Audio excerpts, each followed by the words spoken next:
хоёр дахь жилдээ жоохон ямар үйл ажиллагаа хийх вэ гэдэг талаар харсан зөвлөмж өгье. За өнгөрсөн жил бид нар гэр бүлийг дэмжих туршилтын хөтөлбөрийг бол 21 аймаг 9 дүрэгтээ хэрэгжүүлсэн. За энэ хөтөлбөрөөр хамгийн гол хөтөлбөрийн зорилго бол 2019 онд гэр бүлийн хуулийн шинжилсэн найруулгыг улсын хурлаар батлуулах зорилго тавьж байгаа. За энэ гэр бүлийн хуулийн шинжилсэн найруулга дотор гэр бүлийг дэмжихдээ гэр бүлийг дэмжих үйлчилгээний нэр төрлүүдийг бий болгож хөгжүүлнэ гэсэн ийм зорилгыг гэр бүлийн хуулинд бол оруулж байгаа. За тэгэхээр гэр бүлийг дэмжих үйлчилгээ ер нь орон нутагт байна уу? Байгаа бол яг хаана байна вэ? Тийм ээ. За ер нь гэр бүлийг дэмжнэ гэдэг бол салбар бүрийн оролцоог шаардсан салбар дундын зохицуултыг шаардсан ийм үйлчилгээ байдаг. За тийм учраас орон нутагт гэр бүлийг дэмжих үйлчилгээг бий болгосноор үндэсний хэмжээнд гэр бүлийн хөгжлийг дэмжих үйлчилгээний тогтолцоог бий болгож за гэр бүлийн хуулийн шинжилсэн найруулга батлагдахад бид нар яг энэ үйлчилгээний нэр төрлийг олшруулж хөгжүүлэх гэдэг энэ залтыг хэрэгжүүлэх бүрэн боломжийг бий болно гэж үзэж энэхүү хөтөлбөрийг 2 дахь жилдээ хэрэгжүүлж байна. За энэхүү хөтөлбөрт бид нар үндэсний хэмжээнд 8100 нэлээд эрсдлийн түвшин өндөртэй гэр бүлүүдийг сонгож авсан байгаа. За тэгээд энэ эрсдлийн түвшин өндөртэй 8100 айлаа гэр бүлээ орон нутагт хуваарлахад 30 орон нутагт бол 270 өргөтэй ажиллах ийм боломжтой гэж бид тооцоолсон. За тэгээд энэхүү 270 өрхөө хэрхэн сонгож авах вэ гэдгийг 2018 онд агентлагийн даргын 01 399 талбан тоотоор орон нутгуудад явуулсан байгаа. За энэ дотроо бид нэр шилжин суурьсан гэр бүл 20, төр хугацаагаар амьдарч байгаа гэр бүл тусдаа амьдарч байгаа гэр бүл 15, хөгжлийн бэрхшээлтэй насан турсан гишүүнтэй мөн хөгжлийн бэрхшээлтэй хүүхэд гэдэг нөгөө насан турсан хөгжлийн бэрхшээлтэй хүүхэд гэдэг бас өрмөц онцлог байдаг учраас орон нутагтаа бас 20-20-ыг сонгож аваарай гэж зөвлөж байна. За мөн дахин гэрэлсэн гэр бүл 20, архины хамааралтай гэр бүл 40, хүчирхийллийн харилцаатай гэр бүл 40, за ядуу амьдралтай гэр бүл 20, эрсдэл нөхцөлд амьдарч байгаа хүүхэдтэй гэр бүл 40, 20 ангид ял эдэлж байгаа болон 20-оос суллагдсан гишүүнтэй гэр бүл 10, за гадаадын иргэнтэй гэр бүл болсон буюу олон соёлт гэр бүл байгаа бол орон нутагта 5-ыг сонгоно. За мөн хань ижлэн бэлэвсэрсэн юм уу эсвэл гэрэлтэй цуцлуулсан салсан тохиолдолд өрөх толгойлон амьдарч байгаа эцэг эхийг өрөөсгөл гэр бүл гэж нэрлэдэг. За мөн өрөөсгөл гэр бүл 20-ыг сонгоод нийтдээ 270 гэр бүлтэйгээ дахин ажиллах юм аа. Тэгээд өнгөрсөн жил бол сонгогдсон. За тэгвэл энэ хөтөлбөрийг хэрэгжүүлэхэд бид нар бас тодорхой алхмуудыг санал болгож байна. Энэ ямар алхам бэ гэхдээ зэрэг ер нь бол яг тухайн хэв шинжийн гэр бүлтэй ажиллахад ямар үйлчилгээ хэрэгцээтэй вэ гэдгийг л бид нэр энэ жил тодорхойлох гэж байгаа учраас хамгийн түрүүнд гэр бүлийн хөгжлийн газраас боловсруулсан нөхцөл байдлын үнэлгээний маягтаар 270 гэр бүлдээ нөхцөл байдлын үнэлгээ хийнэ. За энэ дээр орон нутгуудад яваад бас ажиглалт хийгээд мэрэгчлэнүүдтэйгээ ингээд ажиллахад бол нөхцөл байдлын үнэлгээ ганцхан удаа хийсэн байна. Гэтэл бүтэн жилийн хугацаанд тухайн гэр бүлд гарч байгаа акцийг үнэлэх тийм ээ. За ямар асуудлыг өөрсдөө шийдээд яваад байна. Ямар асуудал дээр нь хөндлөнгийн оролцоо хэрэгцээтэй байна вэ гэдгийг судалж мэдхийн тулд нөхцөл байдлын үнэлгээг ер нь бол жилийн туршид хамгийн багадаа 3 удаа. За цаашлах юм бол яг хэрэгцээ гарсан тохиолдол болгонд нөхцөл байдлын үнэлгээг тухайн асуудлаар нь хийгээд яваач гэдэг ийм зөвлөмжийг өгч байна. За хоёрдугаарт нь энэ нөхцөл байдлын үнэлгээнд дэр тулгуурласан өрхийн хөгжлийн төлөвлөгөөг бас боловсруулна. За энэ төлөвлөгөөний зааврыг бас явуулсан байгаа. Өрхийн хөгжлийн төлөвлөгөө ерөөсөө тухайн өрх гэр бүлд амьдарч байгаа гишүүн тус бүрээр нь гарна. Жишээлх юм бол өрхийн тэргүүн ажил эрхлээгүй, орлого байхгүй гэд үзэх юм бол энэ хүнийг яг мэрэгчлэлтэй бол мэрэгжлийнхэн дагуу. За мэрэгжлгүй бол мэрэгжлийн төр сургалтанд хамруулагч байд юм уу? Эсвэл тухайн хөдөлмөрийн биржээр зуучлуулан ажлын байранд зуучлах. За мөн энэ өрхийн тэргүүн бас архины хамааралтай байхын тулд болов хамгийн түрүүнд архины хамаарлаас нь гаргач гэдэг юм уу тийм ээ. За тэгээд хүүхэд тус бүрээр нь за мөн одоо тэр өрх гэрийн эзэгтэй бас энэ гэр бүлдээ оруулах хувь нэмэр талаас нь ер нь хүн нэгүр дээр өрхийн хөгжлийн төлөвлөгөө хийн шүү гэсэн ийм загварыг явуулсан байгаа. Энэ бол гэр бүлийг дэмжих хөтөлбөрийн маань хамгийн ихний алхам. За хоёр дахь алхамдаа яах вэ гэдэг зэрэг орон нутгийн нөөцөд тооцноо. Яг одоо энэ үйлчлэгээнүүд маань хаана байна вэ гэдгийг одоо харах хэрэгтэй. За бид нар өнгөрсөн жил Монгол гэр бүлийн асуудал за хэрэгцээ за үйлчлэгээний хувилбар гэсэн 40 мянган өрхөөс авсан судалгаа байгаа. За энэ судалгаан дээр үндэслээд одоо та бүхний ажиллах гэж байгаа тэр 12 хэв шинжийн гэр бүлд тохирсон бүр зайлшгүй хэрэгтэй үйлчлэгээнүүдийг энэ номын одоо төгсгөлд тийм ээ судалгааны төгсгөлд бол бас дүгнэлт зөвлөмж болгож оруулсныг би бас та бүхэнд харуулж байна. За жишээлх юм бол одоо гэр бүлийн эдийн засаг амжиргааг дэмжих одоо ямар үйлчлэгээнүүд байх вэ? Энийг хэн хийх вэ гэдэг. За ер нь бол яг судалгаагаар гэр бүлүүд ер нь бол Монголд амьдарч байгаа хүмүүсийн маань тийм Монголын ард түмний 29.6% нь бол ядуу байна гэдэг ийм статистик тоо мэдээ байдаг. За манай хийсэн судалгаагаар мөн 34.5% нь хоол хүнсээ өдөр тутмынхаа хоол хүнсийг олоход бол бас аяг хүндрэл учирдаг гэсэн ийм судалгаа гарсан байсан. За тэгэхээр эдийн засаг амжиргааг дэмжих үйлчлэгээ гэдэг дээр бид нар хүнсний толгоон олгох, халамжийн тэтгэмж авах, асрамжийн үйлчлэгээнд холбон зурчлах ийм ажил байж байгаа. За энийг бол бас нөгөө нэг орлогыг орлуулан тооцох аргачлалаар халамжийнхан ямар гэр бүлд одоо яг энэ наад захын амжиргааны тэтгэмж олох вэ гэдгийг одоо бас тооцож гаргаж ирж байгаа. Гэхдээ бид нар бас яг нөгөө үйлчлэгээнд хамрагдсан гэр бүлүүдэд бас халамжийн үйлчлэгээнд хамруулах боломж байна уугүй юу гэдгийг бас орон нутгийнхаа нийгмийн халамжийн байгууллагатай хамтран судалгаа хийж санамж байгуулад энэ хүрээндээ бас энэ үйлчлэгээ үзүүлж болно гэж бодож байна. За түүнээс гадна олон нийтийн оролцоон суурилсан хөгжлийн үйлчлэгээнүүдэд бас хамруулж болно. За энэ бол бас яг ингээд амьдралд идэвхтэй болгох, хөдөлмөр эрхлэхэд сэтгэл зүйн хувьд биелтгэх тийм ээ. За ажлын байранд ажлын хамт олонтойгоо бас хэрхэн яаж зохицож ажиллах вэ? Ажлын ачаалал хэрхэн тэнцвүүлэх вэ гэдэргээд яг одоо эдийн засгийн амжиргаагаа авч явахад гэр бүлийн гишүүд насан турш гишүүд бол ажилдаа орлоготой байх ёстой. Гэтэл удаан хугацаанд ажил хийгээгүй хүмүүсийн хувьд бол яг тухайн албан байгууллагын ажлын байран дээр тавигдж байгаа шаардлагыг бас хангах үец одоо тийм чадвар дадалтай бас хүмүүс хоор байт юм билээ. Тийм учраас одоо хөдөлмөр халамжийн газар бол career counseling буюу ажил мэргэжлийн зөвлөгөө өгдөг мэргэжилтнүүд байгаа. За тэдэнтэй хамтарч бас тухайн гэр бүлийнхээ одоо ажилдаа орлоготой болъё, хөдөлмөр эрхлэе гэсэн ийм одоо өрх гэрлийн насан турш гишүүдэд хөдөлмөрт бэлтгэх, өөрөө өөртөө ихтэй болох тухайн ажлын байран дээр тасан зогсох, альва одоо бэрхшээлийг даван туулах ийм амьдрах ухааны сургалтуудад бас давтан суулгуул зүгээрээ гэж үзэж байгаа. За энэ бол бас орон нутгад бол энэ амжиргаа дэмжих нь одоо тэр төр ажлын байр янз бүрийн одоо албан газруудад бий болдог мэргэжилтэй ажилтнуудыг бүр одоо ажлын байран дээр авдаг энэ төргээд зөндөө асуудлууд байгаа. Тэгэхээр амжиргаа дэмжих гэдэг бол хамгийн гол нь ажил орлоготой болгох.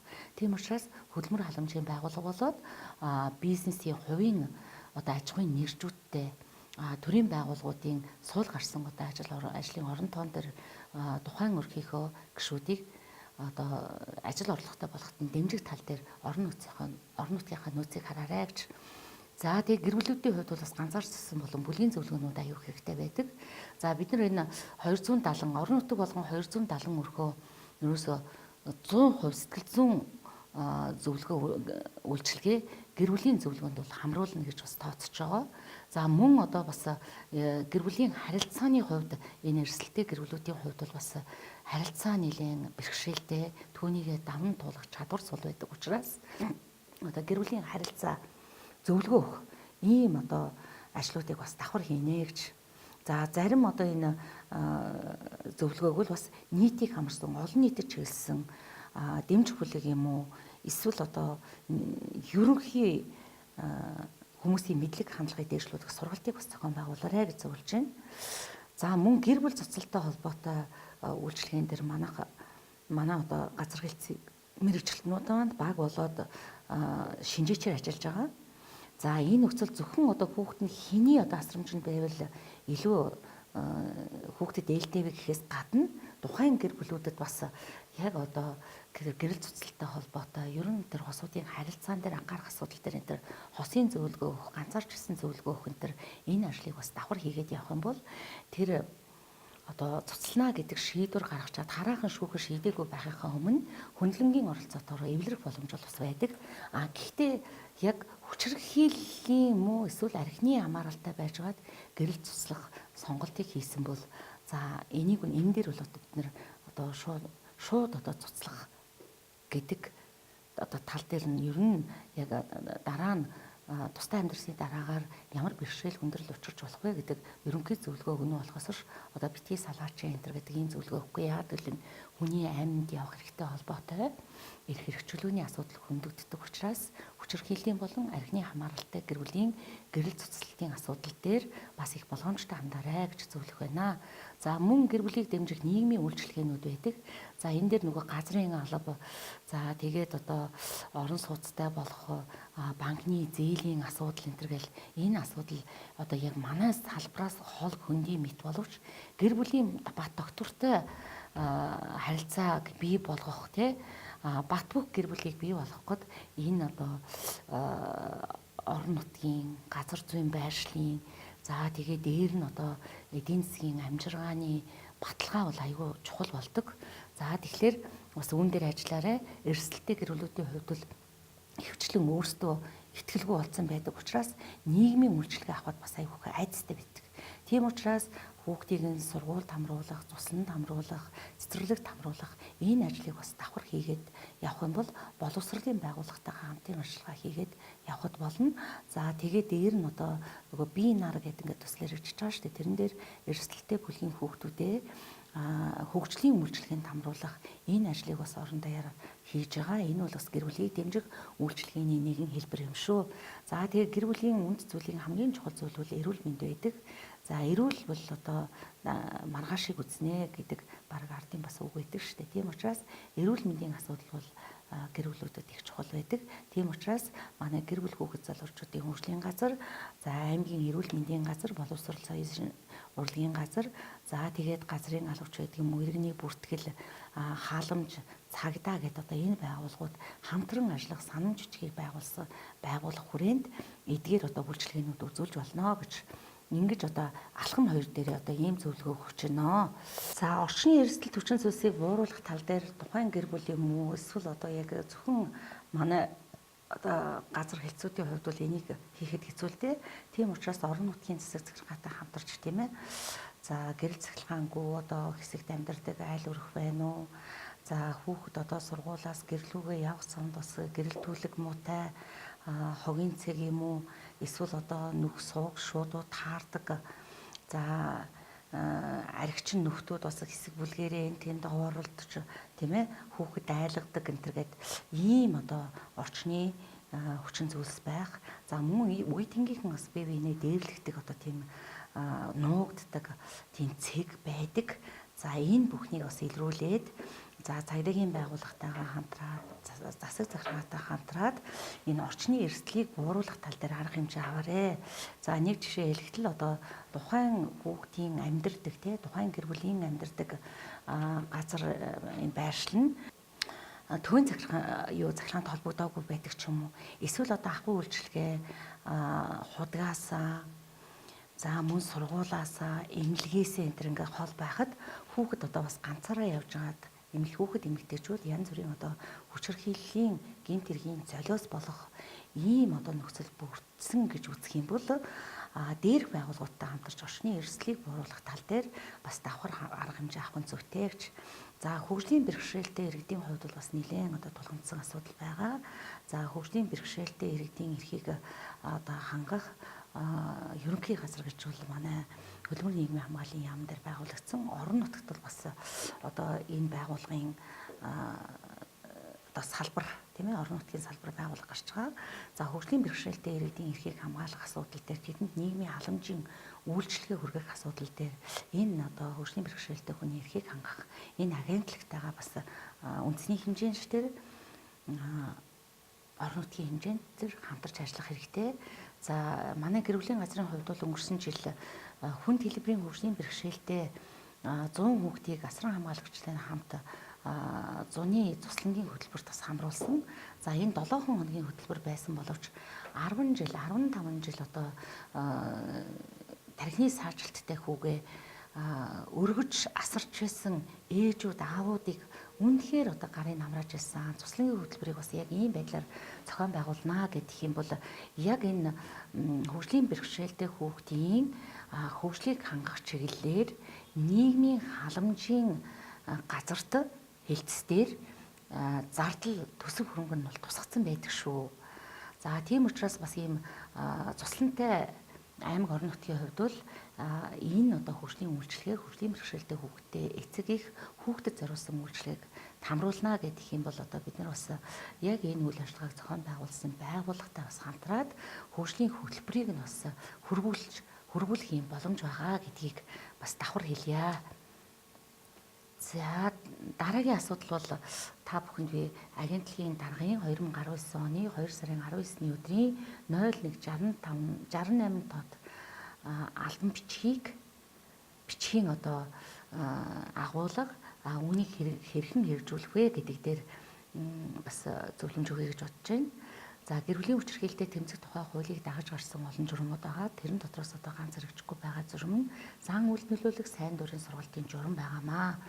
За энэ журмыг одоо хэрэгжүүлэхдээ хамгийн гол нь бид нар хуулийн байгууллагаар асуудал нь шийдэгдээд гэр бүлийн хүчирхийллийн гэмт хэрэг зөрчлөөр баривчлагдаад хоригдоод шийтгүүлсэн этгээдүүл цагдаагийн байгууллага болон шүүхийн шийдвэр илрүүлэх газрын одоо 20 ангид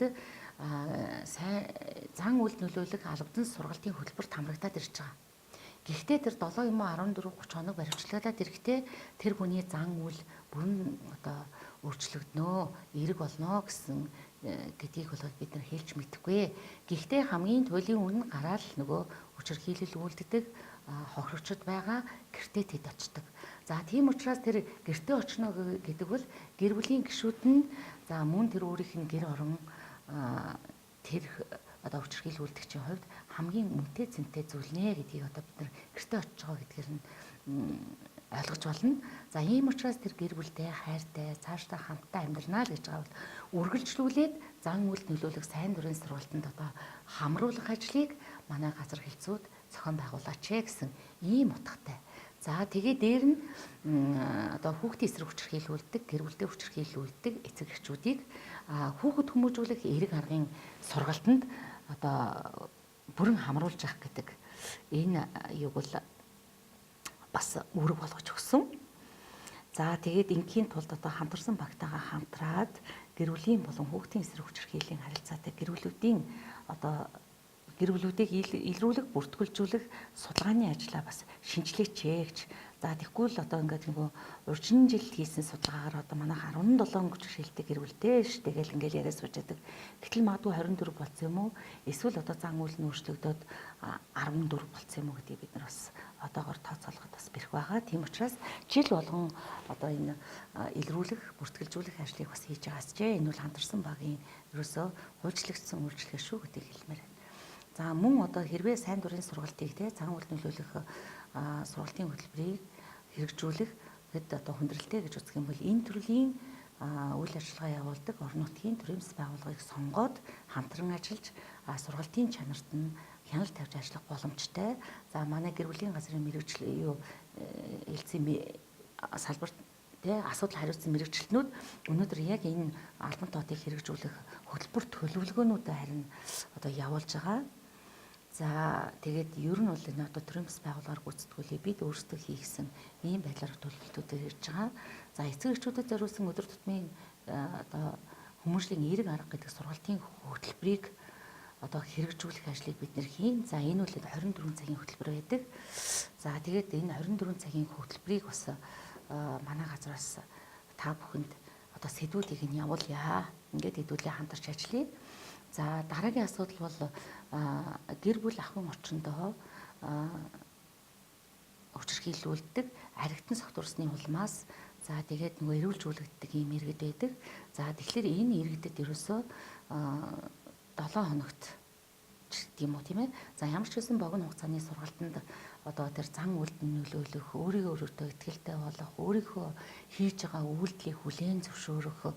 За би ер нь буруу юм хийж шүү гэдэгтээ өөртөө одоо бас хяналт тавьдаг ийм агуулгатай одоо сургалтуудыг орон нутгийн цагдаагийн байгууллагатай хамтран зохион байгуулаач гэсэн энэ одоо албан тоотыг та бүхэн бас энэ жил хэрэгжүүлнэ.